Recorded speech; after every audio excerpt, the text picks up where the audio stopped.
Tu te demandes bien ce que je vais te demander. Bah, absolument. Mais je suis en toute confiance. Bon, bah écoute, du coup, tu me mets la pression. Parce que Énorme, hein? faut pas que je dise n'importe quoi. Nico Robin dans One Piece, Daphné dans Scooby-Doo, Sailor Jupiter dans Sailor Moon Crystal, Tara Duncan, Aerys de Final Fantasy VII. Céline Meloul vient nous rendre une petite visite pour faire un tour d'horizon de sa carrière et de sa voxographie.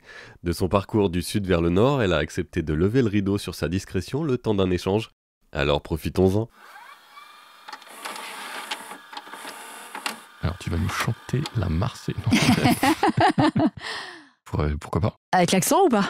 Ah oui, là, tu la connais avec l'accent, tu l'as appris avec l'accent à l'école, c'est comme ça que... Ouais, c'est ça. Bon, alors, on va commencer tout de go. Vas-y. Tu es comédienne, tu m'as l'air d'avoir les pieds sur terre. C'est pourquoi je voudrais te poser la question suivante. Penses-tu qu'il y ait une sorte de danger à jongler impunément avec les émotions telles que tu le fais au quotidien? Un danger?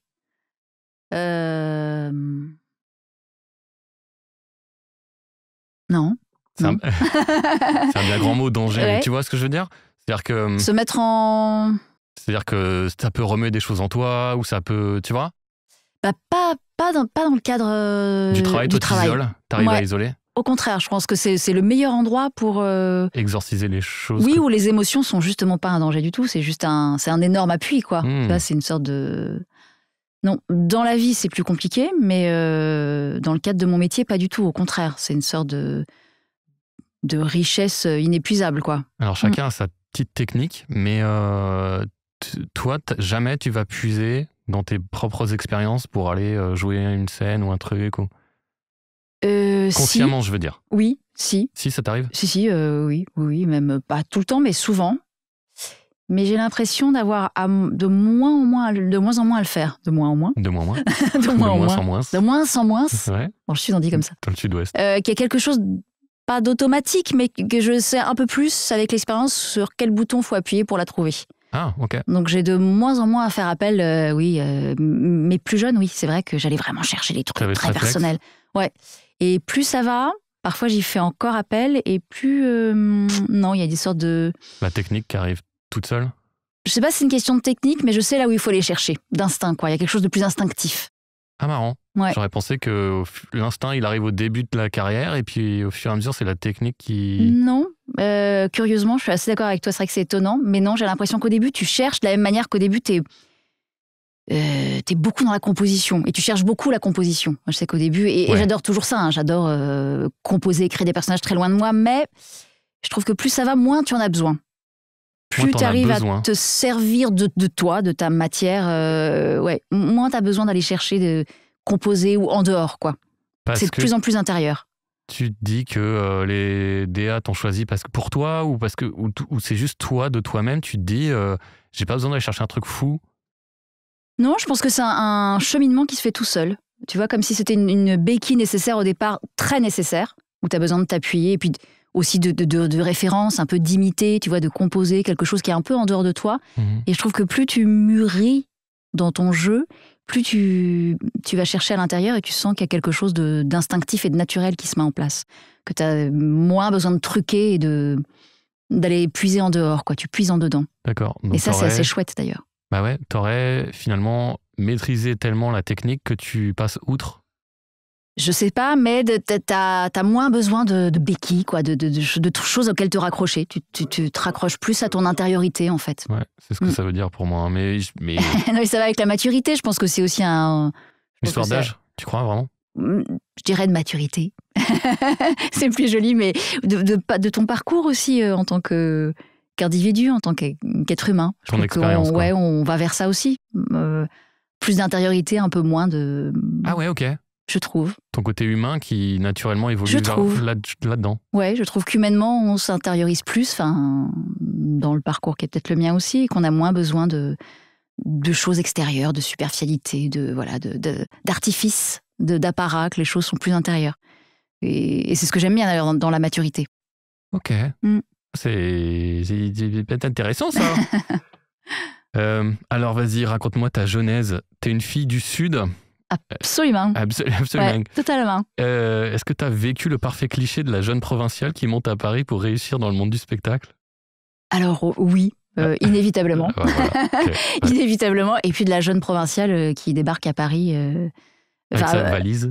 Et puis qui découvre quand même qui se sent très provincial dans un premier temps et qui se sent un petit peu à côté de la plaque, quoi. Ça, bien évidemment. Sachant que moi, j'ai toujours, en plus, Paris m'a toujours fait rêver. Donc c'était un vrai souhait. Alors, rembobinage. T'as fait une école de quoi ? Alors moi j'ai fait des études assez longues, je faisais des études littéraires. Ouais. Parallèlement à ça, oui, j'ai fait des écoles de théâtre, mais qui étaient plus des écoles de quartier, des MJC, enfin j'étais dans un groupe de théâtre, puis je travaillais avec une compagnie assez jeune. Et j'ai commencé à Marseille, puis après on est venu avec cette compagnie à Paris. Donc c'est vraiment le théâtre, c'est mon univers de départ, quoi, mon point de départ, et cette envie évidemment de faire du théâtre, de jouer, Donc t'es pas venue toute seule, t'es venue avec la compagnie, enfin t'as accompagné. Oui, disons que j'étais dans une sorte d'entre-deux. Après, arrivé à Paris, on parlait de cours de théâtre, tout ça, donc j'ai fait le cours Florent. J'ai fait un passage par le cours Florent, mais j'étais déjà plus ou moins semi-professionnelle, on va dire. T'as apporté des trucs, Florent, t'as aimé, l'expérience, c'était comment ? Pas inintéressant. Pas foufou non plus. Pas foufou non plus. C'est pas forcément ce qui m'a le plus apporté, mais c'était pas inintéressant. C'était un passage nécessaire et... Tu recommanderais quand même pour les gens... Je sais pas où ça en est aujourd'hui. Qui veulent suivre ta trajectoire ? Mais oui, de toute façon, une école, mais ça me paraît indispensable. Celle que tu as faite, toi ? Peut-être pas forcément. Peut-être pas forcément. En tout cas, pas dans les priorités. Non, pas forcément, ouais. Qu'est-ce que tu as appris de beau ? Alors, tu as fait plusieurs écoles avant, Florent. Après, tout de suite, tu as bossé ? J'ai bossé assez vite. En théâtre, oui. J'ai joué assez rapidement, avec cette compagnie. Donc, je connais vraiment Je viens du théâtre de troupe, quoi. C'était vraiment ça. C'était la troupe. Style de... on a monté pas mal de classiques avec un metteur en scène qui aujourd'hui lui travaille beaucoup, qui s'appelle Ladislas Chola. Donc tous les deux on avait cette compagnie, enfin je faisais partie d'une compagnie qu'on avait créée ensemble, de ce petit cours de théâtre à Marseille. Et on était très investis, donc on faisait tout de A à Z, ce qui était génial, ce qui est vraiment ce que j'aime dans le théâtre, c'est-à-dire tu vas coller les affiches, tu te débrouilles pour trouver les costumes, voilà, c'est vraiment le festival le théâtre un peu forain, voilà, qui était super chouette, c'était chouette. Toi, ça te plaisait, toi, parce que je sais, il y en a, c'est pas leur truc, quoi. C'était à cet âge-là, cette période de ma vie, à ce point de départ dans mon parcours, oui, c'était super de commencer par ça, vraiment. Et puis voilà, ça te rappelle tout ce que tu peux lire. Enfin voilà, c'était Molière, c'était, tu vois, c'était tout ça. C'était vraiment le théâtre. On y va, quoi. On met les mains dedans. Pardon ? Pourquoi comédienne ? Je rembobine encore un petit peu. Qu'est-ce qui t'a amené au théâtre ? Qu'est-ce qui t'a...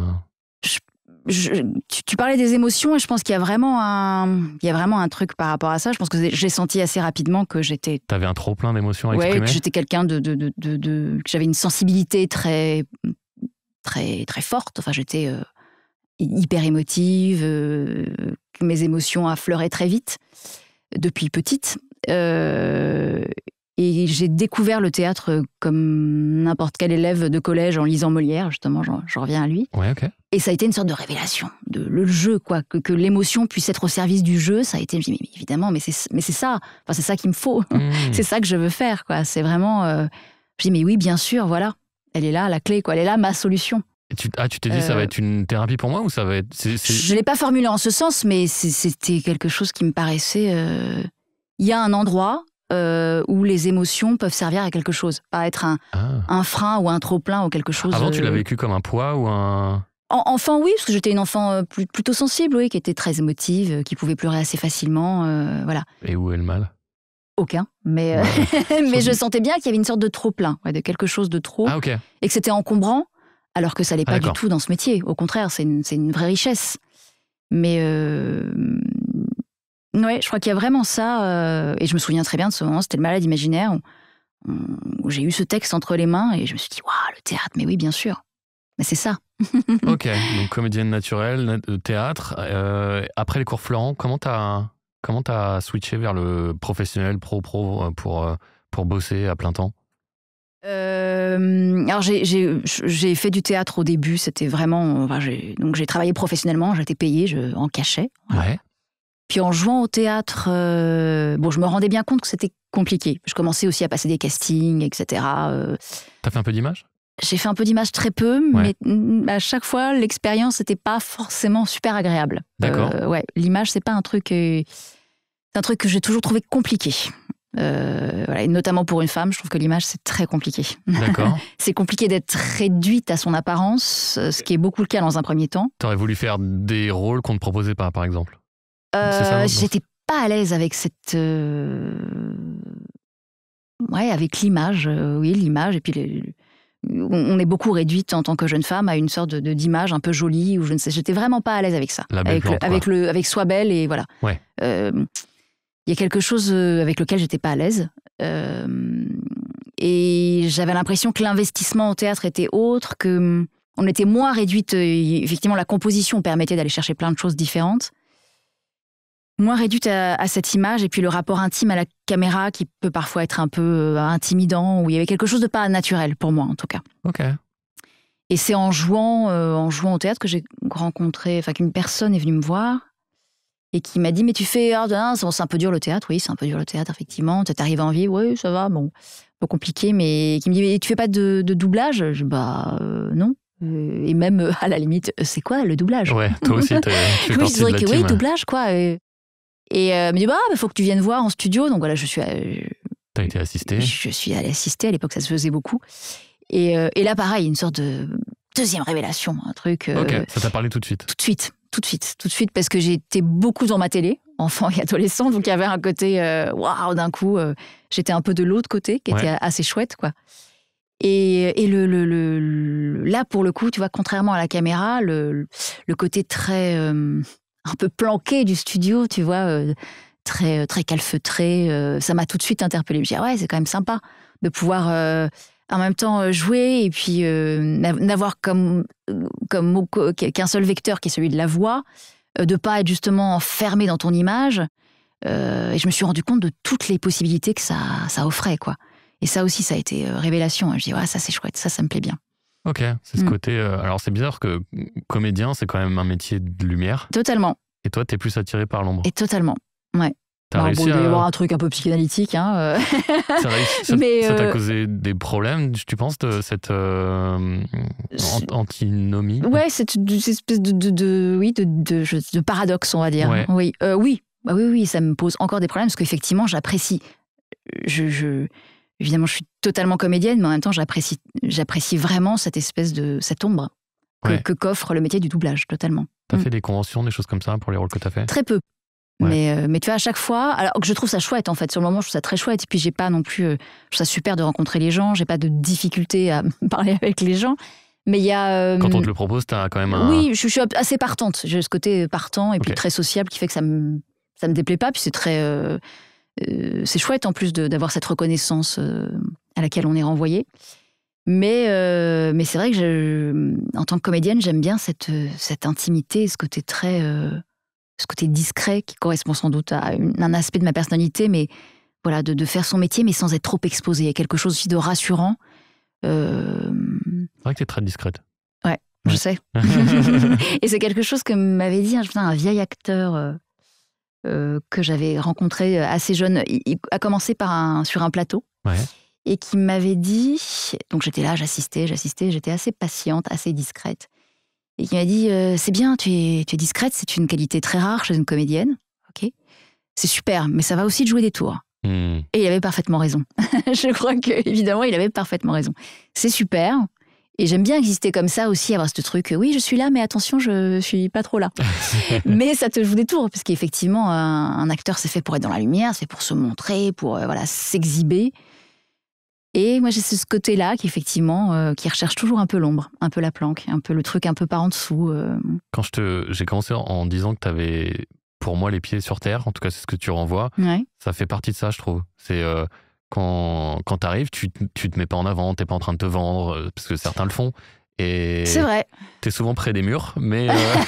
C'est vrai, des fois on me dit « Ah, tu es là ?» Bah oui, je suis là. Mais hormis ça, tu vois, il y a ce côté simple avec toi et on sait qu'on n'a pas besoin de... Ah mince, il va falloir que je trouve une accroche ou il va falloir que je l'écoute parler ou raconter sa semaine ou tu vois. On sait qu'on peut te parler normalement et voilà. Et ça, c'est marrant parce que c'est rare quelque part dans ce métier quand même. Parce que je te dis, c'est un métier où il faut constamment se mettre en avant, se mettre en... Alors, c'est pas... Je dis pas ça péjorativement, ça fait partie du métier. Oui, ça fait partie du jeu. Tu le disais. Ça fait bien sûr partie du jeu. Faut se vendre, faut se mettre dans la lumière, Mais parfois, ça donne des interactions humaines qui sont encombrantes. Tu parlais tu utilisais ce mot tout à l'heure, donc je te le pique et je le réutilise. Des fois, tu te dis, bon, elle est sympa, mais vivement que ça se termine. Ça peut arriver. Bon, écoute pas avec tout le monde, bien sûr, mais t'en fais absolument pas partie, donc voilà. Donc tu t'es retrouvé sur un plateau comme ça. Ok, c'est marrant. Et d'accord, ça c'est fait. Eh ben très bien. On va aller du coup tout de go dans le bouillon. On va commencer par One Piece. Ouais. Tu fais Nico Robin, c'est comme ça qu'on dit ? Absolument. Ouais. Pas Nico Robin ou... Non. Okay. Non. Alors pour un mec qui a jamais vu la série, je précise avant de me prendre des tomates pourries, ça raconte quoi ? One Piece ? Ouais. Ouh là là, et pourtant, mais mon fils le lit, donc je devrais être un peu plus au courant. Alors c'est une histoire de pirates, voilà, et puis qui vivent toutes sortes d'aventures. Alors, évidemment, c'est un manga, donc ça part dans tous les sens. Ouais. Moi-même, je t'avoue, je suis assez larguée, pas sur l'univers, parce que j'ai bien compris que c'était totalement fou et déjanté. Mais ce que j'aurais beaucoup retenu de cette série, c'est que mon personnage, au fil des saisons, a les seins qui grossissent. C'est vraiment ça. C'est Nico Robin, c'est ça, et ça m'a beaucoup interrogée. Mais j'aime beaucoup le personnage parce que justement aussi, c'est un peu le... Elle a les pieds sur terre, c'est un peu pas le cerveau, mais elle est archéologue, donc elle est un peu plus posée, un peu plus mature que les autres. En même temps, effectivement, c'est une superbe plante. Est-ce que tu fuyais à l'image ? Mais là, j'assume totalement. Ouais. Il n'y a pas de problème dans One Piece, j'assume l'énorme peut-être parce poitrine. Que c'est un peu foufou, comme tu disais, et du coup, là-dessus, tu t'éclates. Et... c'est vrai que le manga, c'est dingue, parce que c'est totalement c'est disproportionné, phénoménal. Enfin, ça n'a... On te dit, vas-y, lâche-toi, quoi, grosso modo. Oui, et puis c'est très très loin de la réalité, et de ta réalité aussi. Donc effectivement, tu peux totalement te lâcher. Puis tu sens parce qu'il faut les remplir, les animations japonaises. Donc tu sens qu'il faut y aller, quoi. Ouais. Et toi, ça devrait t'éclater plus qu'autre chose, j'imagine. Enfin... Totalement. Ah oui, totalement. Et c'est vrai que le dessin animé, c'est ce que je trouve le plus... l'animation, je trouve le plus jouissif. Ah ouais, ok. Vraiment, ouais. C'est vraiment le côté... Ouais. Je pense que je retrouve ce plaisir de la composition dont je pouvais parler, où là, vraiment, tu crées des choses très, très loin de toi. Donc, c'est très chouette. Et en même temps, tu peux y mettre aussi toute ta sensibilité. Moi, voilà, Nico Robin, il y a eu plein de scènes super fortes dont je me souviens. Parce qu'elle a un passé très dur, tout ça, une enfance très difficile... Et c'était chouette aussi de pouvoir y apporter autre chose. Tu vois, vraiment une vraie sensibilité, quelque chose de chargé, de douloureux. Ça, j'ai beaucoup aimé, oui. T'écoutes systématiquement l'original avant d'y aller ? Oui, alors c'est vrai que le japonais, c'est un peu déstabilisant. Je pense que beaucoup de gens ont dû te le dire, parce que c'est pas forcément un appui. Moi, j'essaie d'y trouver l'idée générale. L'émotion, voilà, parce que malgré tout, même malgré la langue, il y a toujours l'émotion qui passe, même si les Japonais l'expriment très différemment de nous, mais il y a quelque chose qui passe. Donc c'est ça, j'essaie d'aller toujours puiser, c'est ça. C'est l'émotion, moi, c'est un peu mon radar, quoi. Donc l'écouter, oui, c'est toujours mieux. Après, des fois, oui, on y va un peu vite, et puis c'est chouette aussi, cette spontanéité qu'on ne peut se permettre, je crois, et je pense vraiment qu'en dessin animé ou en animation, elle est très chouette aussi, vas-y. Et puis peut-être au bout de... Ça fait combien de temps que tu l'as fait maintenant ? Ça fait très longtemps. Ouais. Peut-être au bout de plus de 10 ans, j'imagine qu'on peut se permettre ce genre de choses. Oui, pas fait, bien sûr. Non, d'entrée. Totalement. Bien sûr, tu fais pas d'entrée, mais à un moment, il y a une sorte de... Pas d'automatisme, mais de réflexe, enfin, de quelque chose d'assez instinctif. Oui. Tu parlais des dessins animés, que tu t'éclatais là-dedans, et ça me renvoie à ton trop-plein d'émotions. Ça peut être... il peut y avoir une corrélation par rapport à ça. Mais tu as une préférence entre les dessins animés japonais, les dessins animés français, les créations, ou les dessins animés, je sais pas, américains, ou au niveau de l'énergie, au niveau de... Tu te sens peut-être plus à l'aise dans un ou dans une... Non, c'est pas une question d'aisance, je pense. C'est plus une question d'univers. Ouais. C'est vrai que je trouve ça chouette aussi de participer à vraiment de créer un dessin animé, d'en créer la voix, et que ce soit une création française, il y a quelque chose de très valorisant. Ouais. Et puis il y a des dessins animés français qui sont super, donc ça c'est chouette. Après, moi, ce que j'aime beaucoup dans ce métier aussi, c'est de passer d'un univers à un autre. J'adore ça. Donc effectivement, le manga, c'est quelque chose. Il y a cette espèce de... Et puis de voyager aussi d'un coup. Enfin, tu vois, c'est le Japon, c'est une autre culture, c'est d'autres techniques, d'autres façons de jouer. Les dessins animés américains, c'est pareil. Enfin, quand je fais Scooby-Doo, par exemple, pareil, c'est encore un autre univers. Et puis la création française, c'est encore très différent. Non, Pas de préférence. Pas de préférence, et puis j'aime au contraire, j'aime beaucoup passer de tous ces univers, même en une journée, ce qui est assez génial. Quand tu as la chance de faire plusieurs choses dans la même journée, ça peut arriver parfois. Et c'est ça qui est génial. T'as l'impression de te balader, quoi, et de ne pas avoir de limites, toi, de ne pas avoir de frontières. C'est super chouette, quoi. Tu saurais me la décrire, Nico Robin? Hormis physiquement, on a compris qu'elle a des... hormis la forte poitrine. Les airbags. C'est de tout l'équipage, je pense que c'est celle qui a le plus les pieds sur terre, pour retomber là-dessus. Okay. Voilà. Qui est peut-être le plus cérébral. En même temps, elle est courageuse. Elle a toutes les qualités. Elle a toutes les qualités, ouais. C'est vrai. Et puis moi, j'y trouve beaucoup de sensibilité aussi. Voilà. Tout en étant hyper courageuse, il y a quand même cette sensibilité qui fait qu'elle fonctionne aussi à l'instinct. Et mais effectivement, elle a toutes les qualités, t'as raison. Ouais, c'est pas mal. Tu sais s'il y a une différence entre la version japonaise et la tienne? Si la Nico Robin japonaise a quelque chose de différent de ta Nico Robin à toi? Est-ce que tu la calmes? Est-ce que tu l'énerves plus que la japonaise, qui m'étonnerait, mais parce que je veux dire, ils peuvent être au taquet sur les scènes un peu nerveuses. Toi, par exemple, on peut être plus dans la retenue parce que la culture est comme ça chez nous et que on trouverait ça bizarre de s'exciter tout d'un coup. Oui, forcément. Parce que c'est vrai que quand on double de l'animation japonaise, forcément, nous, on calme un peu le jeu en français, parce c'est beaucoup plus feutré, on est un peu plus intérieur, mais parce que le jeu en français est comme ça aussi. Ouais. Mais concernant ce personnage, je la trouve, pour un personnage animé japonais, assez calme, assez modéré, je trouve. Hein. Bon, évidemment, après, il y a toutes ces scènes où son super pouvoir, tout ça, machin. Donc, elle a des super pouvoirs, tu m'avais pas dit. Oui, 30 fleurs, etc. Oui, c'est un truc... Elle envoie des fleurs. Oui, voilà. D'accord, c'est ça son pouvoir, elle envoie des fleurs. Non, mais au bout d'un coup, elle y va, quoi. Il faut y aller, tu vois, où elle convoque une énergie de super-héroïne aussi, mais elle est assez calme, je trouve, Nico Robin. Ouais, j'en ai doublé des beaucoup plus excités, ouais. Ça te convient, les persos calmes, du coup? Oui, je trouve ça chouette de pouvoir y apporter quelque chose d'assez tempéré, qui effectivement me correspond aussi, mais non, c'est bien aussi de s'exciter, c'est chouette. C'est une équipe de combien? Ils sont combien dans la team principale? Voilà, je sais plus. 4, 5, 6? Non, plus que ça, et puis il y a plein de personnages annexes qui arrivent tout le temps, donc non, c'est une joyeuse troupe, ouais. Ok, c'est un truc collégial. Ouais. Comme une troupe de théâtre, finalement? Un peu comme une troupe de théâtre. Bon, à part que nous, évidemment, vous êtes en track? On est beaucoup en track, mais je sais qu'au Japon, j'avais vu des vidéos, d'ailleurs, ça m'avait halluciné. Ils l'enregistrent un peu, c'est un peu comme au théâtre. C'est génial, mais oui. Chacun se lève, enregistre à son tour. C'est presque dans la continuité, d'ailleurs. Hein. Il y a presque pas de coupé.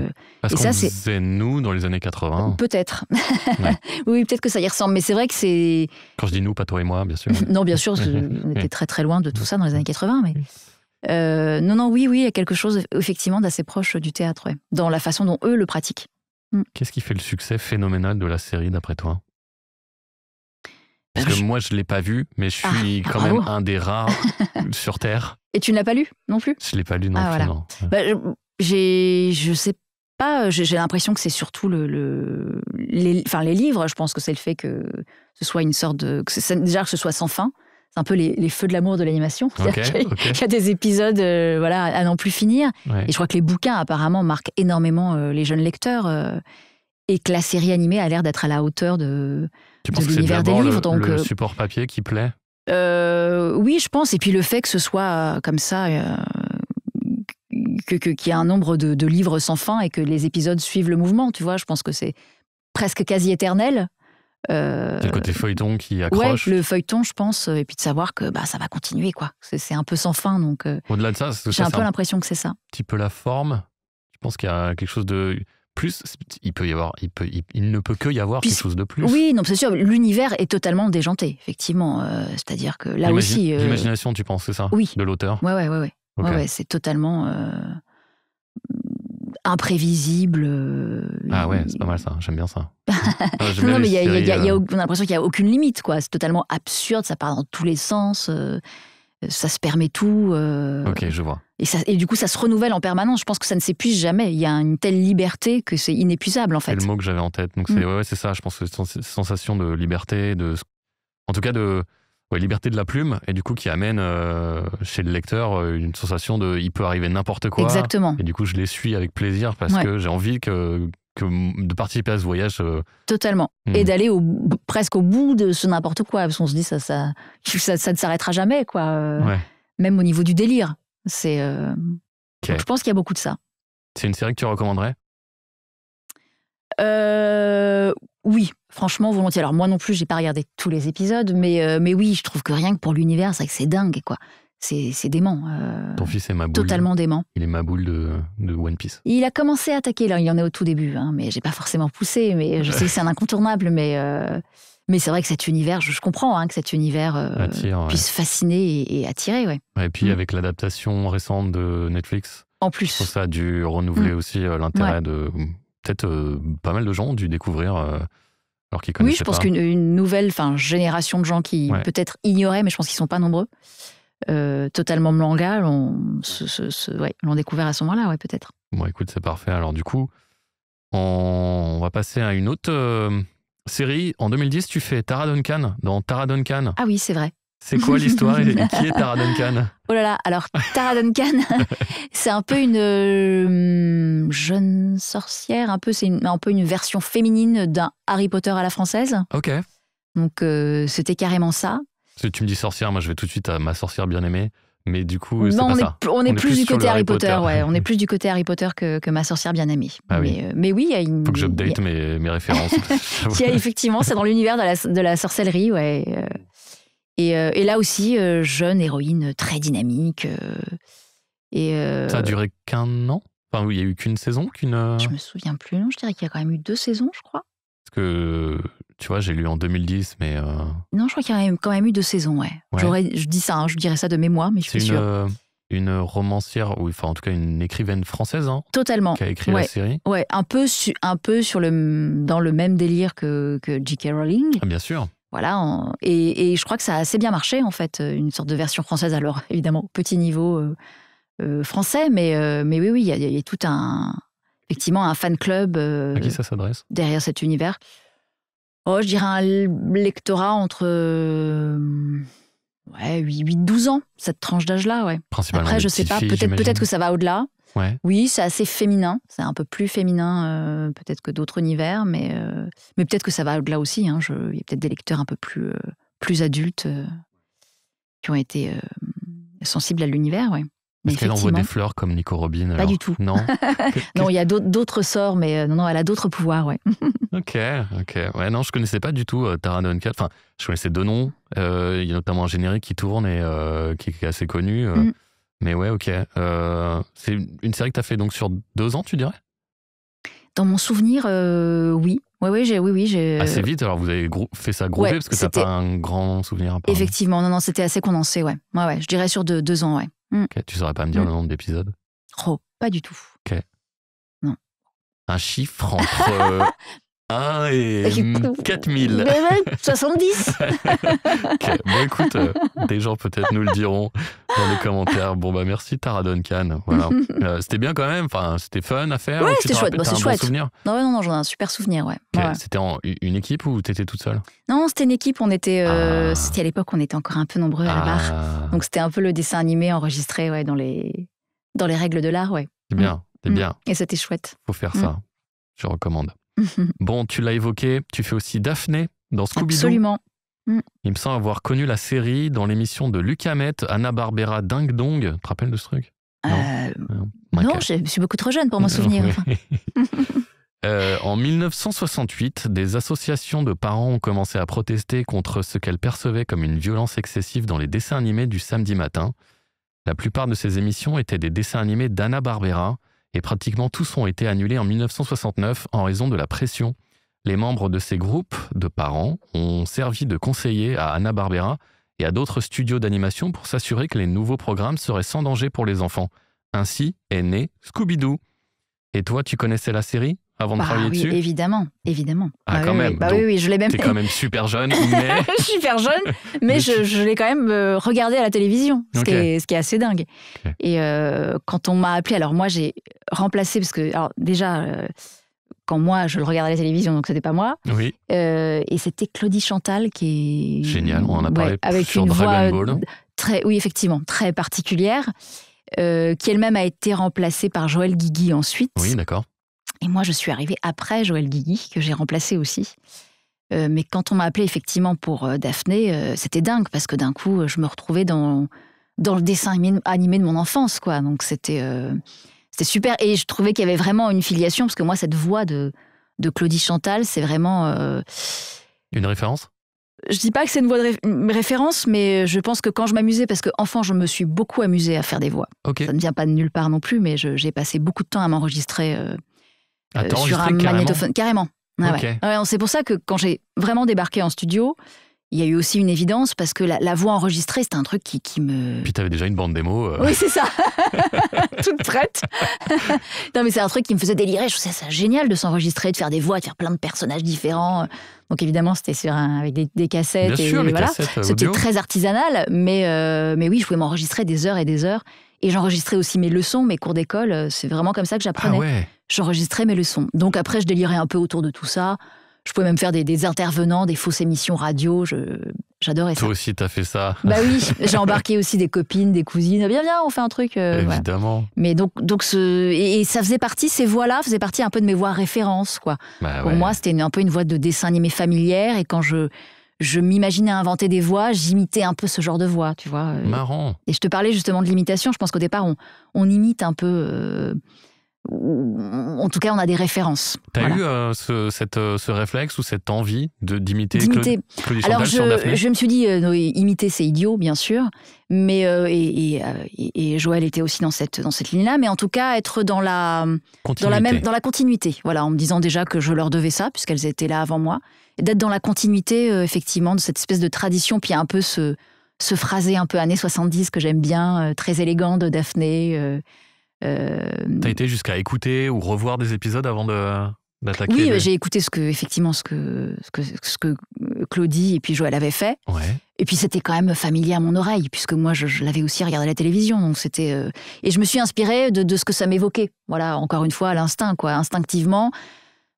Pour moi, Daphné, ça évoquait ça. Scooby-Doo, c'était ça. Et donc j'ai voulu m'inscrire dans cette lignée-là, quoi, cette tradition. Quand tu regardais les boucles en VO, comment ça sonnait en VO ? Ça sonnait moderne ou ça sonnait comme tu l'imaginerais si tu l'avais vu en tant petite alors, il y a eu plusieurs déclinaisons des séries Scooby-Doo et c'est vrai qu'ils ont pas mal évolué. Il y a eu même des dernières versions qui étaient... alors, il y a eu... Moi, je suis arrivée, c'était... Comment ça s'appelait parce qu'il y a eu une version aussi Scooby-Doo Guess Who. Alors là, ils sont partis dans une sorte de délire où ils ont quasiment changé le graphisme. Et c'était assez drôle, d'ailleurs. Ils se sont permis C'était un peu plus dans la veine South Park, on va dire, gentiment, à la sauce Scooby-Doo. Mais ça se permettait un peu des délires auxquels on n'avait pas été habitué. Mais la première série sur laquelle je suis arrivée, c'était encore très... classique. Ouais, assez classique et proche du traditionnel Scooby-Doo. Voilà, même si on n'est jamais sorti de l'univers avec des méchants à démasquer, hein, mais voilà. Mais effectivement, Daphné, c'était très chouette. Et de l'entendre en VO, ça t'emmenait pas vers quelque chose d'autre que ce que tu avais envie de faire ? C'était pile ce que tu imaginais ? Non, effectivement, c'était assez proche de ce que j'avais toujours entendu en français, ouais. Ok. Ouais. Marrant. Et puis avec ce côté que j'aime beaucoup, d'ailleurs la comédienne américaine, que j'ai pu suivre aussi, parce qu'elle a fait d'autres animations, et j'ai pu doubler aussi les mêmes personnages en animation, qui s'appelle Gray DeLisle, qui est une comédienne américaine, qui est aussi une chanteuse. Et elle aussi, elle est totalement dans cette veine-là, il y a quelque chose... Ça vient de Lille en plus. Oui, c'est ça, de Lille, absolument. Non, mais ça se prononce peut-être autrement en anglais, hein, j'ai pas un super accent. De Lille. Oui, peut-être.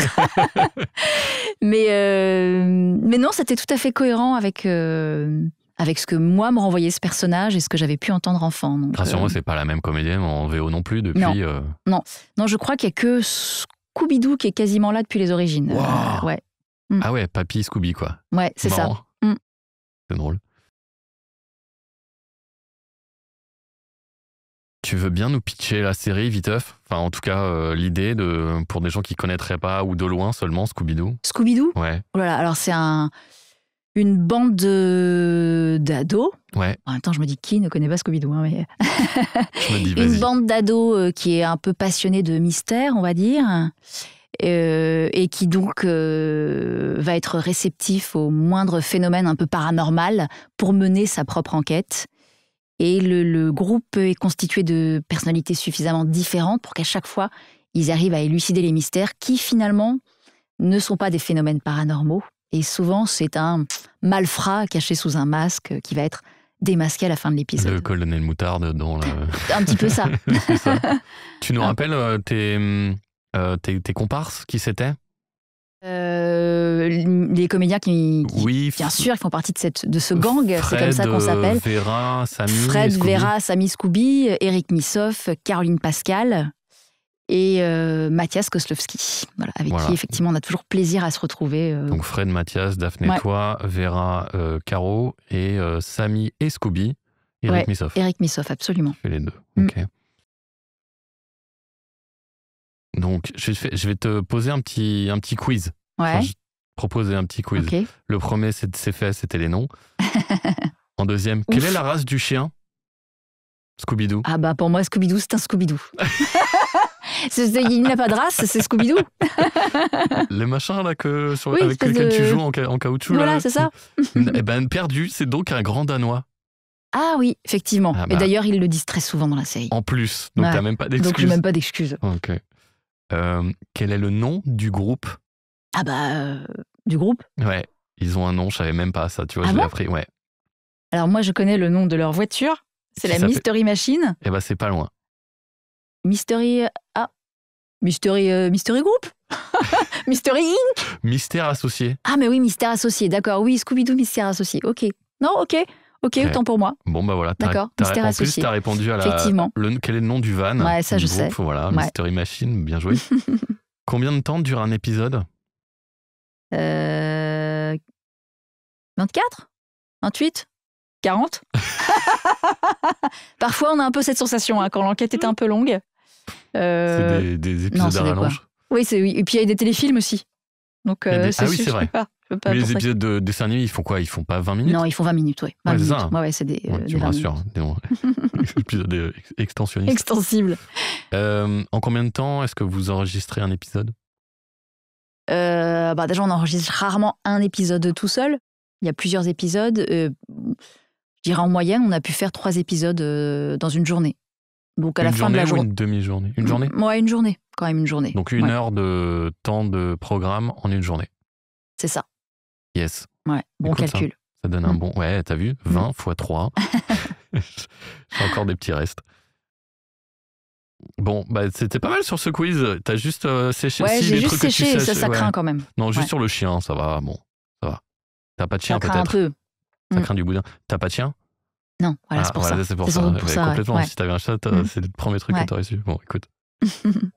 Tes enfants sont plutôt One Piece ou Scooby-Doo? Alors, je dirais One Piece. Scooby-Doo, ils regardent pour me faire plaisir. C'est ce qu'ils disent souvent. Ouais, j'avais ça aussi.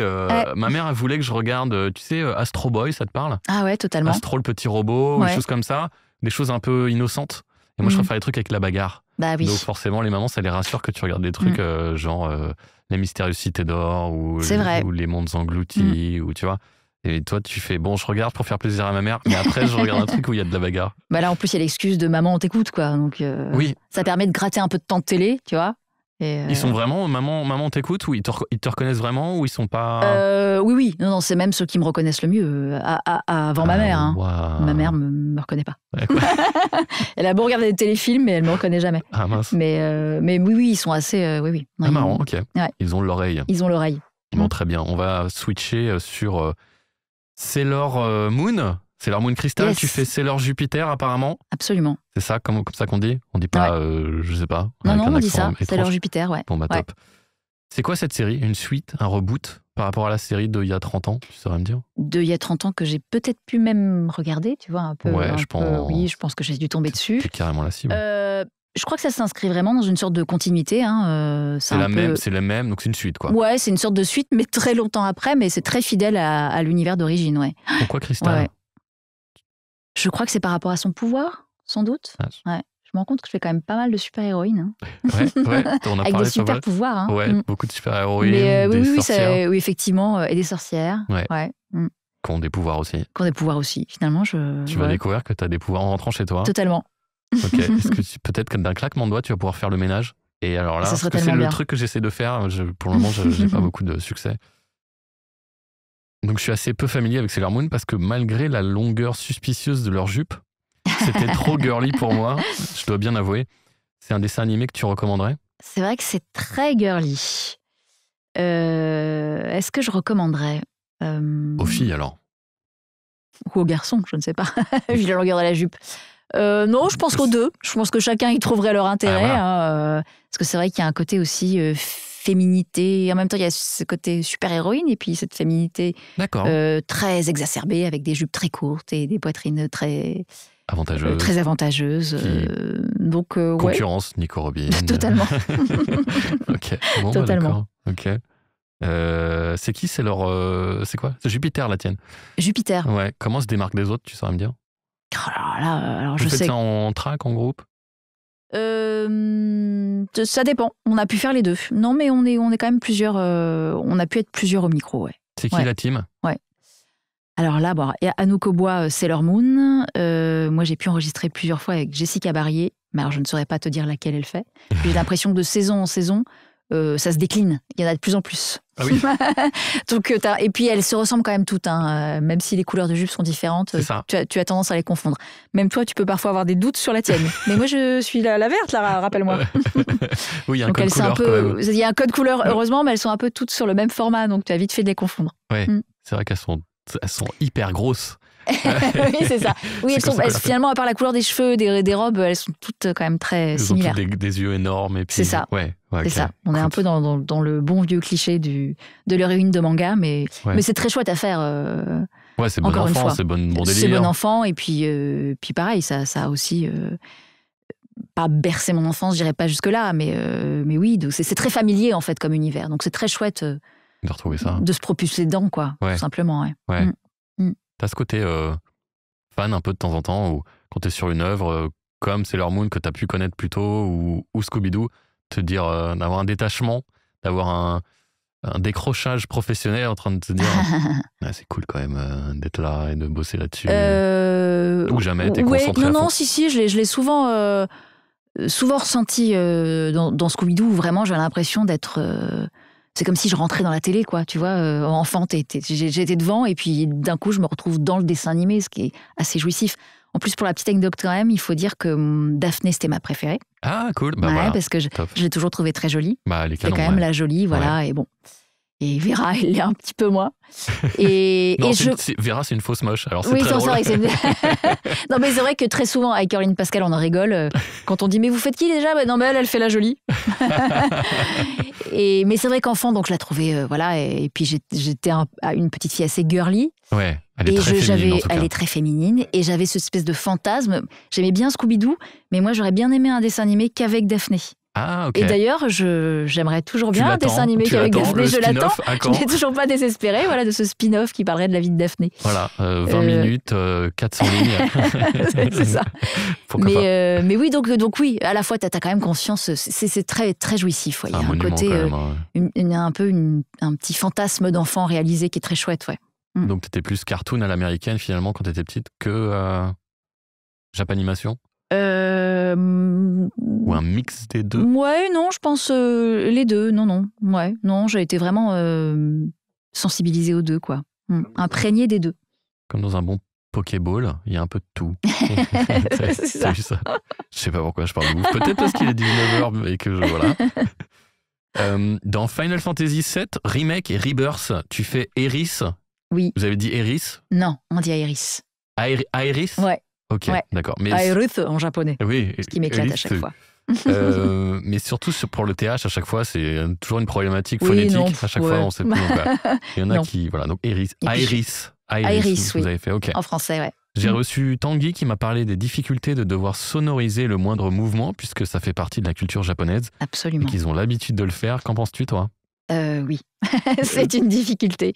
Puis surtout avec cette envie quand même de ramener ça un peu en France, c'est-à-dire de le rendre un peu plus feutré, un peu plus... sobre, oui, ou même senti, parce que c'est vrai que ça nous paraît, quand on écoute effectivement les versions japonaises, ça paraît venu de nulle part, ces réacs et tous effectivement, tous ces mouvements sonorisés.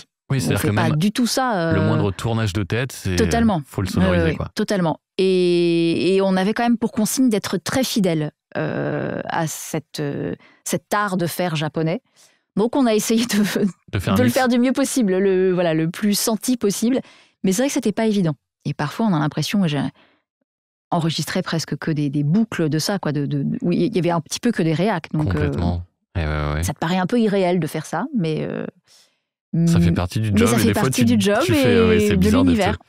Je fais 4 respi, 3 réacs, 2 cris et machin, et bon, ouais. C'est ça. Et tout en étant finalement presque plus... La consigne étant d'être le plus conforme au japonais, plus que finalement à ce que ton personnage vit à l'image, tu vois.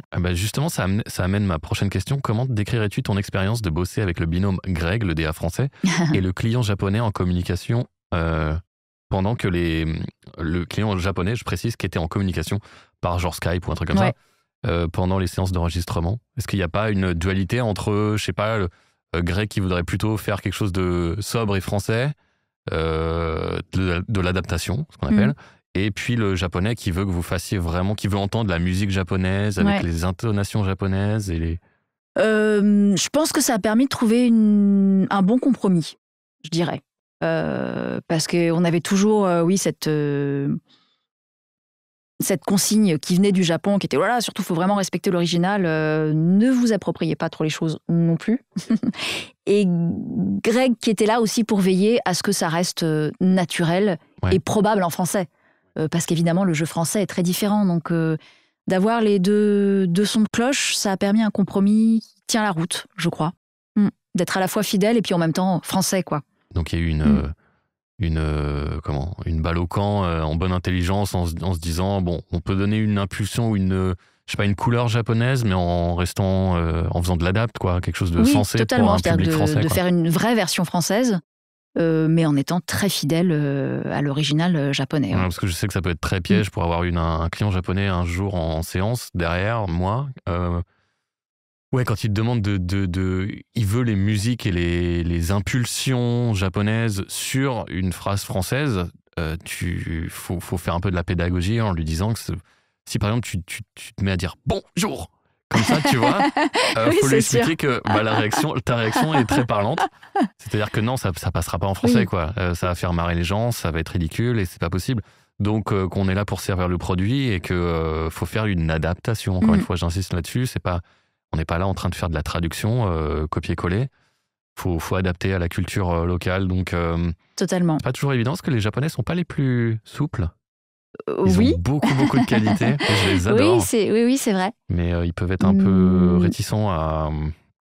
parce que pour eux, c'est s'attaquer à leur culture. Si tu respectes pas leurs notes, leurs intonations, et faut simplement leur expliquer que non, en fait, c'est pas ça. Et c'est pas comme ça que ça va être perçu. Et que... Après, je crois que c'est un très bon exemple, effectivement, quand les clients sont présents, de se rendre compte en direct que quand tu essaies de faire bonjour, ça fonctionne pas, quoi. Ouais. Voilà, donc, mais toi, tu t'en rends compte? Est-ce que lui, il s'en rend compte? Si, plusieurs fois, je pense que ça a pu se produire en disant très bien, suivons le japonais, parce que voilà, imitons le japonais, et puis on se rend bien compte que c'est possible, mais en l'enrobant un peu quand même de French touch, ça passe mieux, quoi, en français. Donc, de mémoire, tu as une voix un peu plus grave que Iris japonaise? Oui, alors je me souviens très bien qu'aux essais, ils t'ont demandé d'alléger ou... Il fallait être très proche de la version japonaise, donc elle a quand même une voix très fluette, Iris, et en même temps, ils voulaient pas...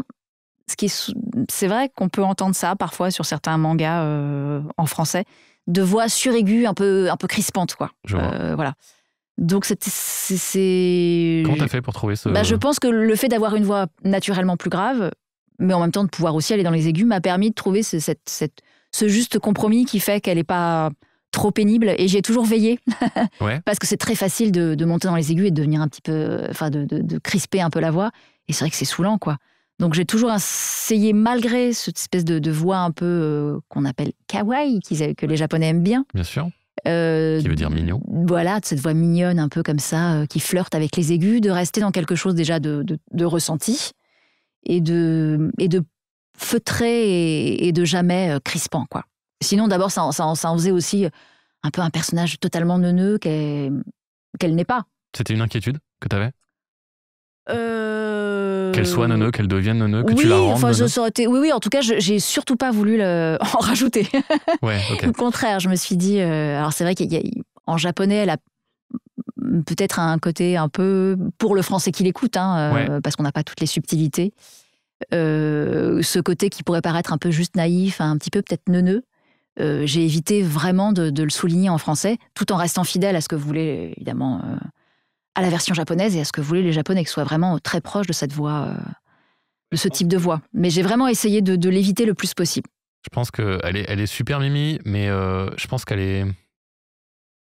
Ouais, ils veulent illustrer le côté pur. Pur, totalement. La pureté de Iris. Et cette Iris. pureté-là, j'ai vraiment essayé de la trouver dans la sincérité de l'émotion, tout le temps. Et en plus, c'est du jeu vidéo, donc c'est pas évident. On n'avait pas toujours les images, on en avait quand même, mais donc j'ai vraiment essayé de rester là-dedans, dans quelque chose de très sincère. Et il y a d'ailleurs des scènes que j'ai adoré doubler, parce que j'y ai vraiment mis toute ma sincérité. Toutes mes tripes. Ça t'a aidé d'avoir les images de temps en temps ? Oui, qui sont en plus magnifiques. Ça, évidemment. D'ailleurs, on leur beau. Disait, s'il vous plaît, donnez-nous des images. C'est magnifique, donc c'est totalement inspirant. Ouais. Non, c'était très inspirant. Et là encore, c'est chouette de s'embarquer dans un univers aussi féerique et magique, encore magique, un peu. C'est encore un peu une petite magicienne. Totalement. et très beau. C'est vrai qu'esthétiquement, c'est magnifique. Donc, d'être porté par cette esthétique, c'était chouette. Est-ce que ça te... J'ai envie de pas dire de bêtises, c'est pour ça que je remue ma langue plusieurs fois dans ma bouche avant de parler, parce que je veux pas que ce soit mal pris, mais est-ce que ça te donne envie de faire mieux quand on te montre un si beau support comparé à le support est magnifique mais on te le montre pas, et du coup tu vois, est-ce que ça influe ton côté professionnel, si je puis dire? C'est pas exactement mon idée, mais sans doute, en tout cas, d'être à la hauteur de ce que tu perçois, de la beauté. Tu dirais que ça te porte, en fait? Totalement. Ça t'apporte et ça te porte beaucoup. Tu as tout à fait envie de t'intégrer dans cet univers et d'être à la hauteur de tout ça. Et le manque d'image, parfois, oui, peut t'en faire pâtir, mais j'essaie en tout cas de toujours veiller à le compenser. De me dire, bon, ok. De quelle façon? Comment tu En faisant travailler l'imagination à fond, évidemment, à 200%.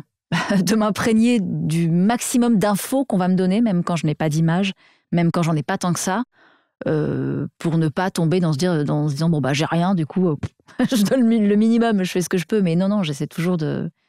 C'est quoi ta technique dans ce cas-là? Quand t'as pas d'image, est-ce que tu visualises? Oui, totalement. C'est ça? Ouais, et je me force même à imaginer vraiment le plus possible, à ne pas rester dans quelque chose d'abstrait, justement, dans le texte, simplement le texte. Je vois carrément. Et de me projeter dans un univers avec les infos qu'on va me donner, encore une fois, mais même une simple image, ça peut déjà apporter pas mal nourrir pas mal un personnage, et effectivement de me faire mon propre film intérieur pour être vraiment dans un contexte, pour pas rester qu'avec des mots, quoi, qui vont défiler sur une rythmo. Qui pourrait être une espèce de narration un peu détachée, alors qu'on a envie, on a besoin de quelque chose d'incarné. Bien sûr. Et puis c'est ce qu'on attend du comédien, enfin c'est ce qu'on attend de moi. C'est mon métier. Bah ouais, il paraît. T'as fait Stream VF avec Donald pour FF7. Ah oui, ouais. Que penses-tu de l'exercice de s'exposer, toi, d'ailleurs? Tu aimes bonne pas? Question. Je dirais que naturellement, c'est pas quelque chose que je rechercherais ou ça me vient pas très facilement. Ouais. Mais c'est chouette de parler de son métier, surtout quand on aime le faire. Donc je trouve que non, c'est toujours un exercice très plaisant en fait. Très plaisant, non, c'est plutôt chouette. Parce qu'en plus, c'est vrai que dans ce métier-là, quand on travaille sur des périodes où on peut travailler beaucoup, ce qui est chouette, ce qui n'est pas toujours le cas, mais ce qui est très chouette, ça va très vite. Nos journées sont très remplies, on fait des choses très différentes, on enchaîne un peu, et de se poser et de parler de ce qu'on fait, de ce qu'on aime faire, c'est plutôt chouette. Avec un petit regard dans le rétroviseur, en train de se dire ça c'était pas mal, c'était sympa à ce moment-là, alors qu'on n'a pas forcément le Non, alors que c'est vrai que ça va très vite, et puis c'est vrai qu'on travaille assez vite dans ce domaine-là. Donc oui, le fait de se poser c'est pas mal de prendre ce temps-là, ouais. Je te remercie de le rappeler, parce que c'est vrai que souvent les gens n'ont pas conscience de ça, et ils pensent que je sais pas, par exemple, Final Fantasy, tu te rappelles combien de séances tu as fait sur Aeris? Énormément. Voilà, tu l'as pas fait en un jour ou deux. Ah non, pas du tout. Non, effectivement, c'était assez long. J'imagine que tu as fait ça peut-être sur 6 mois et que tu es venu... Oui, même plus, je crois. Voilà, donc même plus, ouais. C'était une sorte de rendez-vous presque... 1 heure ou 2 par semaine pendant 6 mois, quelque chose comme ça, ou 1 an? Ouais, ça devait être à peu près ça, ouais. Voilà. En tout cas, dans mon souvenir, ça se résume à peu près à ça. C'était très régulier. Échelonné comme ça. Ouais, et qui est chouette, parce que finalement, on a rarement... ces expériences, elles s'échelonnent rarement dans le temps. C'est souvent très compacté et parfois un peu frustrant, du coup. Mais aussi, c'est intéressant parce qu'il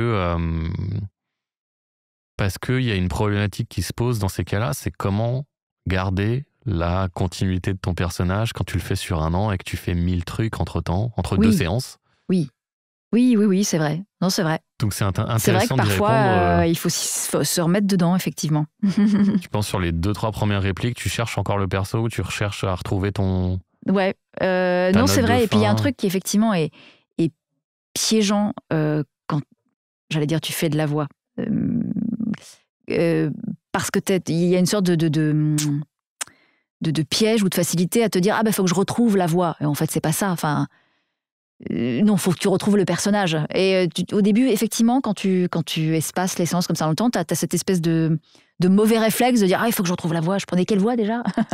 Et des fois, on peut dire « Oui, tu te souviens de ta voix ?» Mais finalement, c'est pas la voix, c'est le personnage. Enfin, tu l'incarnes. Alors, ton vecteur, c'est la voix, mais tu l'incarnes totalement. Donc, l'idée, c'est ça. Et j'essaie d'y veiller pour ne pas tomber justement dans quelque chose d'automatique ou de plaqué ou d'être simplement une voix. Voix numéro 43. Exactement. Et on a parfois un peu l'impression d'être des machines à voix, mais je lutte tout le temps contre ça. Même si j'adore vraiment, un des aspects que j'adore dans mon métier et dans le dessin animé, c'est que tu as l'impression que tu peux avoir 25 000 voix, ce qui n'est pas vrai. Hein. Même si à chaque fois je me dis non, je ne vais pas refaire la même voix là, je vais trouver une voix vraiment très spécifique à ce personnage. Bon, on a évidemment, on tourne un peu autour des mêmes types de voix, mais toujours de se rappeler que non, tu incarnes un personnage, même si tu ne donnes que ta voix, tu ne donnes pas ton image, mais non, l'incarner. Et donc, oui, se rappeler, se remettre dans cette incarnation totale du personnage. Faut le penser différemment pour que ça sorte différemment, c'est ça? Faut le penser. Il faut le penser, faire en sorte qu'il te traverse totalement pour le retrouver de la manière la plus juste. Et ça, c'est aussi intéressant parce qu'on se dit, toi qui es derrière ton petit micro, comme là, tout de suite maintenant, peut-être que tu incarnes ton personnage que sur le bout des lèvres. Or là, tu es en train de me dire que non, tu te mets à la place d'Aeris dans ce cas-là et tu l'incarnes comme si totalement. Tu la jouais sur une scène. Absolument. Ouais, voilà. De toute façon, moi, j'ai toujours considéré, et je le considère vraiment à chaque fois que je suis devant, quel que soit le support, que ce soit du jeu vidéo ou de l'animation ou du doublage, pour moi, c'est comme si j'avais un texte de théâtre. Enfin, je viens de là, donc c'est vraiment ça. Et je ne fais pas de différence entre, là, c'est du jeu vidéo, alors on va faire comme ça, ou là, c'est... Non, la technique est différente, la contrainte est différente, mais c'est vraiment comme ça. C'est une interprétation totale. Donc si on te filme pendant que tu joues, je serais ridicule. le corps est mobilisé différemment, parce qu'évidemment, tu fournis différemment, puis tu sais que t'es pas filmé, t'es pas non plus au théâtre, donc l'énergie mobilisée n'est pas la même, mais l'investissement est le même. Donc il y a quand même quelques petites similitudes dans le gestuel, je sais pas. Oui, en tout cas, c'est vrai que mobiliser le corps est très important également. Et au départ, quand on commence ce métier, on est un petit peu... Alors déjà, on est un peu intimidé par le micro, alors la bande rythmo, s'il y a une bande rythmo, la barre. Et on a l'impression qu'on est un petit peu figé, puis on essaie de faire passer les choses vraiment que par la voix. On se dit, ok, je fais une voix, donc voilà, je fais une voix. Et plus on se détend par rapport à tout ça, plus on se rend compte que non, il faut vraiment, pour que la voix sonne juste, pour que ça sonne juste, il faut vraiment le vivre dans tout ton corps. Et alors tu mets en place, au début, moi je sais qu'au début j'étais un peu timide dans le corps. Et au fur et à mesure, tu te détends et tu sens qu'il y a une façon de gérer son corps derrière un micro qui fait que tu vas fournir ce qu'il faut fournir pour pouvoir transmettre par la voix ce que tu veux transmettre. Donc il y a une mobilisation différente du corps par rapport au théâtre, où là, visuellement, ton corps parle aussi, dit quelque chose. Là, ton corps ne va pas raconter, c'est pas lui le vecteur, mais tu en as besoin pour trouver la justesse dans le jeu, même si ton jeu ne passe que par la voix. Tu dirais qu'aujourd'hui, tu as une mobilité différente pendant les séances d'enregistrement qu'à tes débuts? Mobilité par rapport à... Une gestuelle? Ah oui, cette mobilité-là, oui, totalement. Ouais. Et je sais très bien où aller peut-être chercher aussi dans mon corps pour trouver les appuis, pour trouver des choses qui sont un petit peu compliquées à faire affleurer parfois. Oui, je mobilise totalement différemment. Et des fois, quand je me sens un peu empêtrée dans quelque chose, où j'arrive pas à trouver le truc, je me rappelle qu'effectivement, j'ai un corps et qu'il faut que j'aille chercher là-dedans. Tu vois, et même dans un exercice comme la narration de documentaire, par exemple, tu vois, que j'adore faire aussi. Je trouve ça très chouette, mais là aussi, il faut surtout pas oublier qu'il y a un être humain, tu vois, derrière, qui raconte quelque chose et que plus tu es mobilisé entièrement, et mieux ça passe, quoi. Plus c'est juste et plus c'est fluide et plus tu intéresses ton interlocuteur, en fait. C'était très intéressant, ce petit passage. Merci, Céline. Quel rapport as-tu avec les réseaux sociaux? On parlait justement de l'exposition et tout. Un truc que tu fuis du coup, tu fais le strict minimum. Je m'efforce de... oui, c'est un petit peu ça. Tu iras voir mes profils, tu comprendras que je fais le strict minimum. Mais je me fais violence pour le faire de moins en moins. Voilà, parce que j'ai conscience aussi que ça fait partie du monde d'aujourd'hui. De plus en plus alors, c'était de moins en moins. De moins en moins à les snober, à repousser cette... Bon. Non, bon, évidemment, ça... je crois que ça fait partie du monde d'aujourd'hui, donc on peut difficilement refuser à y exister. Donc, ok, tu le fais, c'est pas un réflexe, mais tu... C'est pas un réflexe, c'est pas une évidence, mais c'est pas une torture non plus. Mais c'est pas une torture, voilà, je pense qu'il faut le prendre avec légèreté et sans se prendre très au sérieux, quoi. Penses-tu qu'il est utile ou même important de parler de notre métier, ses problématiques, ses complexités?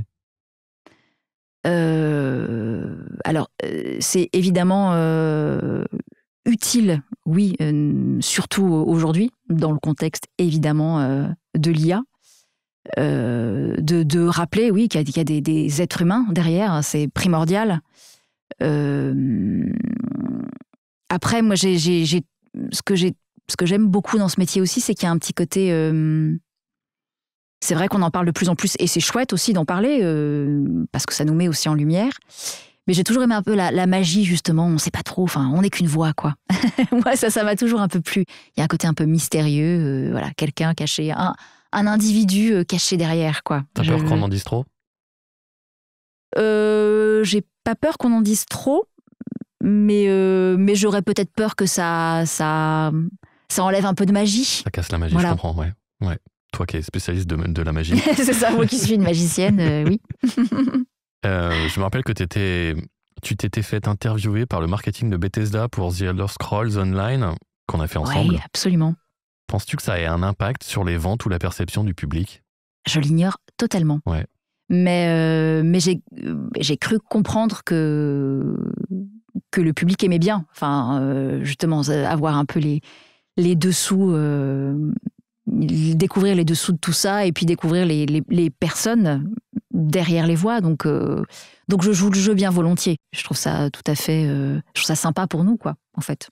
Et alors, restons dans le sympa. C'est bien d'être sympa. J'aime bien sympa. C'est sympa. Moi aussi, j'aime bien, en fait, je crois, cet adjectif. Bah, carrément, c'est sympa. Hormis le doublage, trouves-tu un autre moyen de vivre ton métier de comédienne? Trouver. Alors, c'est vrai que j'ai fait beaucoup de doublage et j'en fais encore pas mal. Ouais. et c'est cool. Le théâtre pourrait me manquer, ouais, effectivement, par moment. Et j'ai surtout bien conscience que... Pourquoi t'en fais moins? T'es sorti du... Un peu sorti Des cercles, ouais, un peu sorti de tout ça. Et puis c'est vrai que c'est très exigeant, très laborieux. Ouais. Et que c'est un investissement qui parfois n'est pas, d'ailleurs à tout point de vue, pas rémunéré à sa juste valeur, parce qu'on s'investit énormément. On met beaucoup d'espoir, beaucoup de soi-même, et parfois, bon, ça peut être... Quand le public n'est pas au rendez-vous, ça peut être un peu décevant. Ce qui est souvent au théâtre. Hein. Oui, jouer devant des salles petites. Presque vides. C'est ça, presque vides. Ouais. Ça fait partie de la difficulté de ce métier. Donc c'est vrai que j'ai eu du mal avec ça, au bout d'un moment, tu vois, en te disant, tu joues, et puis tu joues devant 5 personnes. C'est un peu... Il n'y avait pas un retour sur investissement. Voilà, il y a un côté très ingrat. C'est formidable quand tu es dans des spectacles qui cartonnent, où les salles sont pleines et où tu as un super rôle à défendre. Quand tu fais du théâtre et que tu cachetonnes, entre guillemets, c'est assez ingrat et difficile à vivre, je trouve. Donc c'est vrai que ce métier-là m'a aussi permis d'avoir une sorte d'échappatoire où d'un coup, où déjà les expériences sont limitées sur des moments courts de ta journée. Ça peut être une demi-journée, une journée... Tu n'es pas toujours avec les mêmes personnes. Voilà, tu passes d'un univers à un autre. Tu es effectivement mieux payé. Il y a un côté plus sympa. mais je n'oublie jamais que voilà, qu'un comédien, ça n'est pas que ça. Ça n'est pas que le doublage, bien évidemment. C'est un tout. Un tout. Yes. Est-ce que tu as d'autres aspirations, comme la DA ou doublage, ou bien la mise en scène au théâtre, ou encore l'écriture pour le cinéma? Je sais pas. L'écriture, peut-être pas forcément pour le cinéma, mais l'écriture, oui. Toi qui es une l'écriture, femme de lettres. Oui, bah c'est ça. Ouais. oui, je suis souvent rappelée par ça, par le fait effectivement de... oui, j'aime beaucoup lire. J'enregistre aussi des livres audio et ça, je trouve ça formidable aussi, tu vois. Donc je suis ramenée à ce côté, à ce rapport au livre et à l'écriture. Et oui, l'écriture ou l'adaptation, tu vois, d'un livre ou de quelque chose pour le théâtre, ça pourrait me... Ouais. Tu gribouilles encore des trucs de temps en temps ou... Ça peut m'arriver. En tout cas, d'avoir plein d'idées, oui.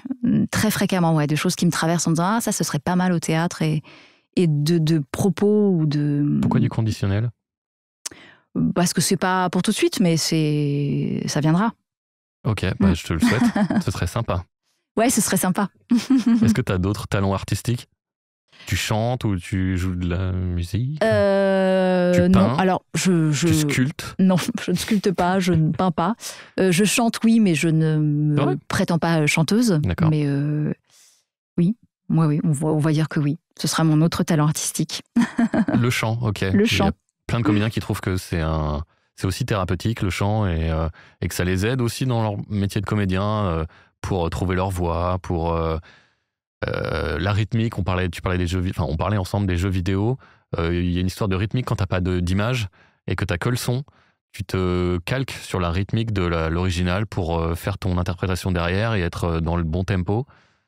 Ouais, oui, c'est vrai. Mais alors tu vois, je pense que c'est effectivement à ce niveau-là que moi je n'ai pas une oreille de chanteuse ou de musicienne. Ok.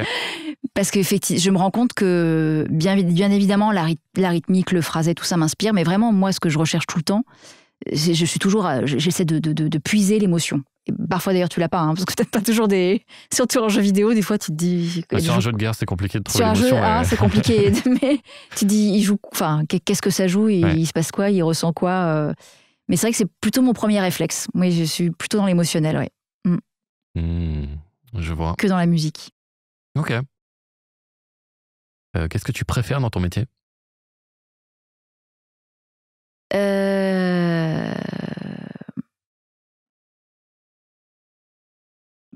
Plein de choses.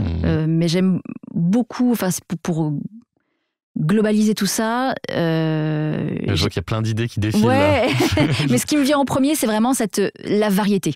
Voilà. Le fait que ce soit très varié. Tu te lasses vite? T'es une personne qui se lasse vite? Non, mais j'aime bien que ce soit dynamique. Et puis même travailler avec différentes personnes tout le temps, changer d'univers, changer de support, que ce soit passer du jeu vidéo à l'animation, à la série, à quelque chose d'un peu plus, voilà, que ce soit du documentaire un peu plus intello. Enfin, tu vois, changer d'univers, changer de... Tout ça, je trouve ça vraiment super. Et que du coup, ça crée une sorte de dynamique sur les périodes où tu travailles régulièrement quelque chose de très comme ça, où tu es très active, quoi. Je trouve ça très chouette. Ça me plaît beaucoup. Ouais, et puis ça chasse la lassitude. Oui, et puis il n'y a pas de... Il y a une sorte de spontanéité et d'immédiateté qui est aussi très chouette. Des fois, tu sais pas trop pourquoi tu viens, on t'appelle, on te dit plus ou moins ce que c'est, mais tu découvres. Du coup, il faut faire les choses dans l'instant, aller puiser quelque chose de très spontané. Et j'aime bien ça aussi. Tu te prends pas la tête. Il y a au côté aussi. Ça peut être très, très déstabilisant pour des jeunes comédiens d'arriver, de pas savoir. C'est vrai. Alors que moi, je trouve ça super. Ah bah c'est chouette. Ouais. T'aimes bien les surprises alors toi? Dans ce métier-là, oui. Dans le métier que je fais, oui, j'aime bien. J'aime bien ce côté, tu sais jamais trop. Et puis même tu sais jamais trop non plus comment tu vas travailler la semaine prochaine, le mois prochain. Alors c'est un côté très flippant bien évidemment, mais aussi très excitant. Cette espèce de tu sais jamais, puis tu sais jamais. Ouais, puis au-delà de ça, ça demande quand même une certaine confiance en soi, de se dire je viens, je sais pas ce que je vais faire, mais il va falloir que j'assure. Oui, et qui est très, très, je trouve ça très stimulant, moi. Ouais, écoute, pour certaines personnes, ça marche, ça les booste, comme toi, mais d'autres, je pense, ça peut les freiner, ouais. Mais je trouve ça très stimulant de se réveiller le matin et de se dire, bah voilà, je sais pas trop ce que je vais faire, mais effectivement, ça va être chouette, je sais que je vais falloir mobiliser des choses, voilà, des émotions, et que ça va le faire. Ouais, c'est cool. Si on te forçait à en exercer un autre de métier, au hasard à cause de l'IA, que ferais-tu? J'en ai aucune idée, mais je trouverais. Non, je sais pas, mais je trouverais. Des tours de magie sur scène? Ouais, c'est ça, de la magie. Ouais. Quel talent as-tu que tu n'utilises pas? Quel talent j'ai que je n'utilise pas? Non, je crois que ça va, je les mets tous à profit. Oh merde, tu vas pas nous apprendre un truc. Je sais voler, mais je prends le métro. Parce que c'est comme ça. Ok, bon, bah, pas de révélation. Est-ce que ta vie d'artiste a nourri ta vie perso? Saurais-tu me dire de quelle façon, si c'est le cas? On parlait justement de ton côté très émotive au début, qui pouvait être un handicap dans ta vie réelle, et puis finalement qui s'est avéré un bel atout dans ta vie professionnelle. Peut-être que ça t'a aidé à gérer tout ce flux d'émotions? Totalement, à rééquilibrer. Il y a une sorte d'exutoire, enfin de pouvoir libérer ses émotions, que ce soit la colère, la tristesse, enfin le chagrin, enfin tout ça. C'est une sorte un peu de thérapie quotidienne. Quand effectivement, quand tu as la chance de travailler régulièrement, c'est finalement très sain pour quelqu'un d'hyper émotif de faire ce métier, parce qu'il y a des vraies vertus thérapeutiques. Après, effectivement,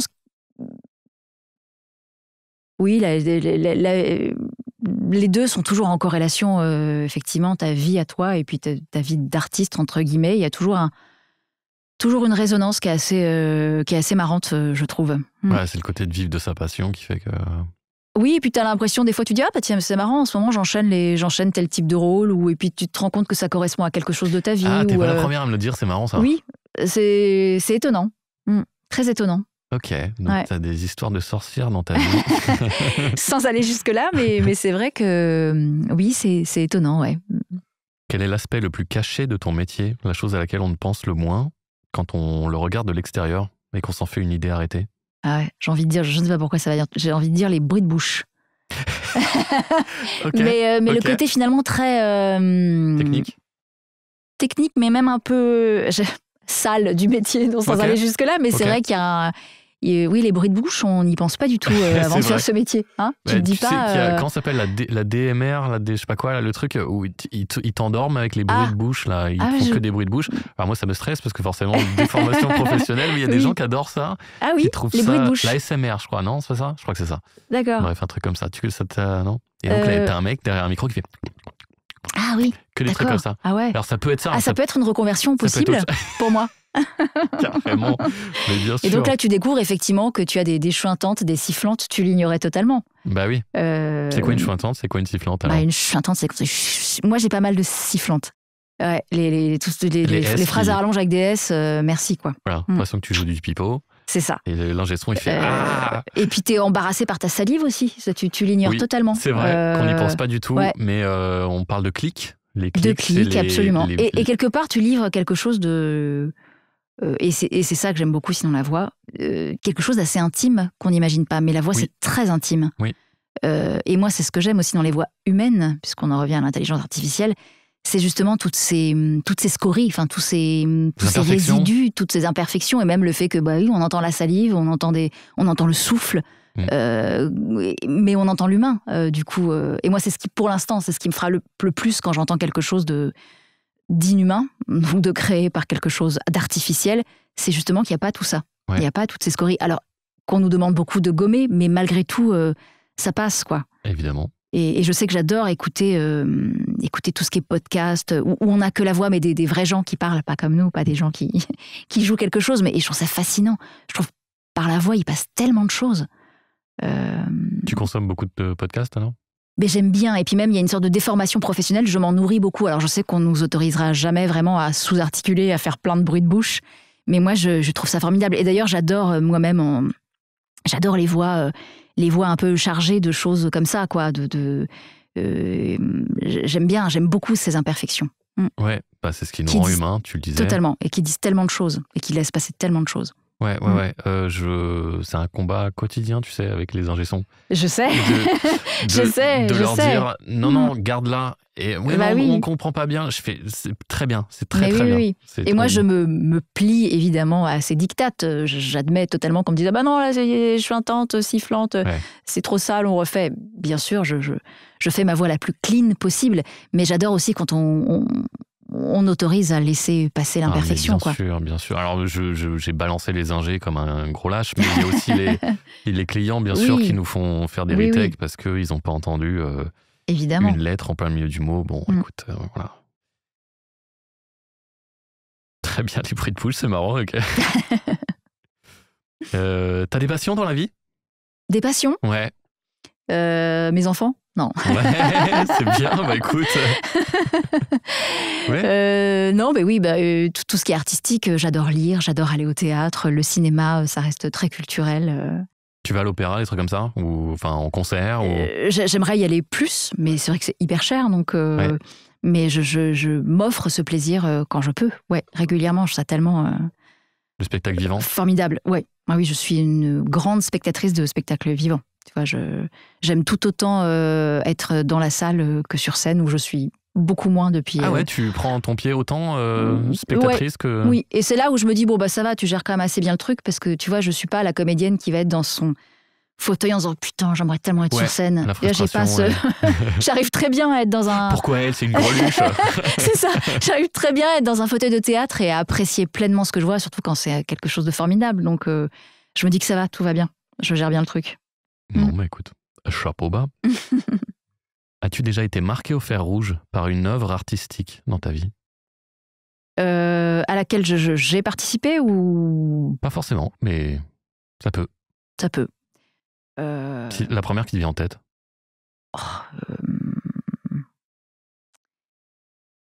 Si, il y a des films évidemment qui m'ont totalement retourné, des spectacles aussi. Et pour... Tu saurais en citer 2-3?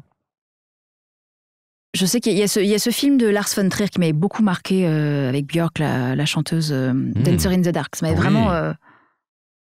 totalement retourné. En plus, je sais, certaines personnes n'avaient pas du tout aimé. Moi, j'avais vraiment été bouleversée par ce film. De la même manière que j'ai pu plus tard aussi être, et c'est un peu la même chose puisque ça n'a pas fait l'unanimité aussi, bouleversée par la vie d'Adèle, par exemple. Alors que j'avais pas forcément aimé forcément tous les films précédents d'Abdelatif Kechiche, et j'avais été bouleversée par Adèle Exarchopoulos quand je l'ai vue. J'ai trouvé que c'était une sorte d'immédiateté comme ça, de comédienne, d'animalité, d'évidence, bouleversante, quoi. Donc ça, oui. Après, dans ce que j'ai pu faire artistiquement, il y a un truc qui me vient en doublage, en tout cas, au tout début, quand j'ai commencé. J'ai doublé le journal d'Anne Frank, qui était une adaptation faite par la BBC. Et j'étais très fière de le faire, de faire ce doublage. C'était un de mes premiers doublages, en plus. Et le film était très réussi. Il avait été projeté d'ailleurs dans sa version doublée en français au musée de la Shoah à Paris. Oh. Donc ça m'avait beaucoup marqué et j'avais, pour le coup, moi qui avais lu le livre, qu'il avait lu donc au collège, qui évidemment a été marqué par cette histoire comme tout le monde, de donner ma voix à Anne Frank, ça a été quelque chose d'assez marquant. Et là, pour le coup, mon investissement a vraiment été total. Alors oui, c'est que du doublage, oui, c'est que ma voix, mais j'y ai vraiment mis une sorte d'engagement total et intimement très fort. C'est le premier, c'est le seul qui te vient en tête? C'est celui qui me vient là maintenant, ouais. Mais il y en a sans doute plein d'autres, bien évidemment. Ouais. Oui. Ok. En conclusion, comment tu vois évoluer notre milieu? Comment tu pressens l'avenir?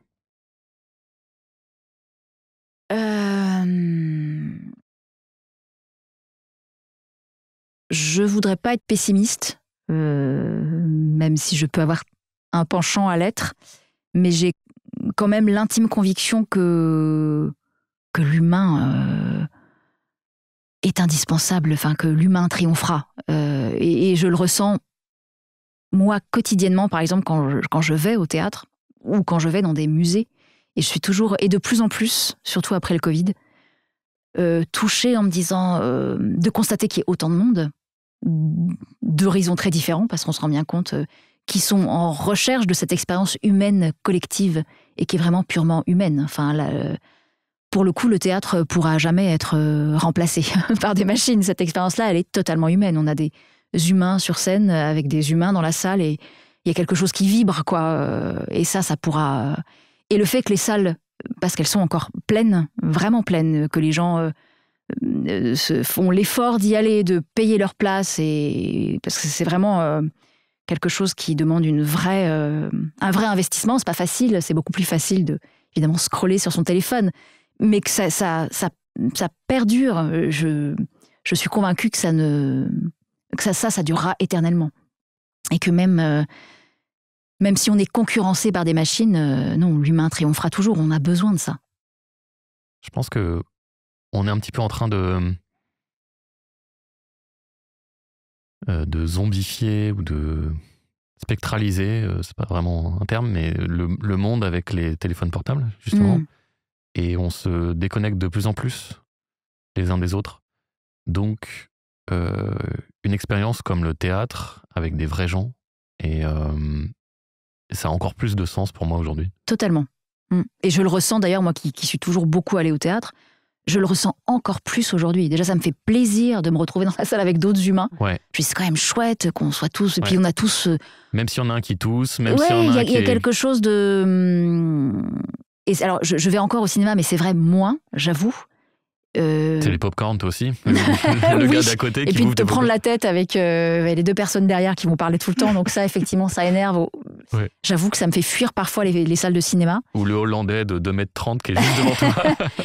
Oui, j'avoue aussi. Mais au théâtre, ouais, de plus en plus, je vis pleinement l'expérience en me disant, ouais, c'est quand même un endroit où tu vis. Alors peut-être que les gens vivaient ça avant dans les lieux de culte, peut-être dans les églises ou les voilà. Peut-être. Il y avait ce que c'est, on communie ensemble. Et bon, moi, c'est ma manière de communier aujourd'hui, c'est dans les salles de spectacle, mais je trouve finalement ces expériences, elles sont assez rares, de communion d'humains, quoi, de vibrer tous ensemble. Et qu'en plus, tu vois un spectacle magnifique.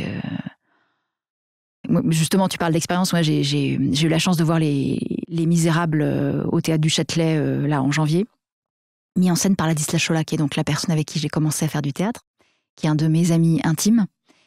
Et j'assistais à la dernière, qui était, en plus j'étais extrêmement bien placée, grâce à lui, mais qui était une expérience humainement bouleversante, parce que les comédiens étaient, déjà les comédiens étaient formidables, étaient super émus, Et il y avait les spectateurs étaient super émus, donc je me retournais, je voyais des gens qui pleuraient tout le temps, moi je pleurais. Et à la fin, les comédiens pleuraient, les gens dans la salle pleuraient, tout le monde était debout. C'est quand même un truc de dingue, quoi. Ouais, c'est un partage qui est unique. Ouais. C'est un truc de dingue. Que tu retrouves pas du tout dans le monde virtuel, avec tous les côtés pratiques que ça a. Oui, et puis de pouvoir aussi moins t'embêter. Effectivement, t'es chez toi, c'est quand même hyper peinard. Le théâtre, faut payer ta place. Là, pour le coup, c'est super cher. Ouais. Faut y aller, faut t'organiser. C'est un vrai investissement, quoi. C'est évidemment plus facile de racheter chez soi avec son téléphone. Oui, mais les bonnes expériences, ça se mérite. Ça se mérite, ouais. Mais et puis d'ailleurs, derrière ces écrans, c'est super, mais on vit des choses un peu, finalement, une sorte d'illusion d'expérience, mais qui ne te remplit pas, qui ne te fait pas vibrer. Enfin, Exactement. Je sais pas toi, mais je vibre pas finalement beaucoup derrière mon téléphone. C'est jamais assez, c'est pour ça que tu scrolles. Finalement, c'est beaucoup de frustration et d'énervement, quoi, pour rien. Que tu vas réparer en allant voir des spectacles vivants, en parlant avec des gens, en se retrouvant entre amis. En échangeant, là, ensemble. En échangeant, c'est une des raisons pour lesquelles j'ai créé ce podcast. J'ai besoin de l'humain, en fait, et montrer aux gens que c'est déjà qu'il y a des humains derrière les voix qu'on entend, qu'on écoute, et que c'est chouette. En tout cas, c'est l'échange humain qui fait que moi, ça me plaît, ça me manque, et de plus en plus. Soyons humains, restons humains. Oui. Je pense que c'est pour ça aussi que j'ai accepté bien volontiers de venir là, tu vois. Même si je te dis, j'aime pas trop être dans la lumière, j'aime pas trop ces exercices, mais effectivement, on m'offre l'occasion d'échanger. Donc, je trouve ça chouette. Écoute, en tout cas, vraiment merci beaucoup Céline pour être venue, d'avoir échangé. J'ai failli t'appeler Méline Selloul. C'est pas mal aussi. Alors, du coup, tu sais quoi faire si tu dois changer de nom pour échapper pour ma au fisc. reconversion et détendre les gens par les bruits de bouche. Ouais, je te dis, ou échapper au fisc. Aussi. Allez, salut l'artiste.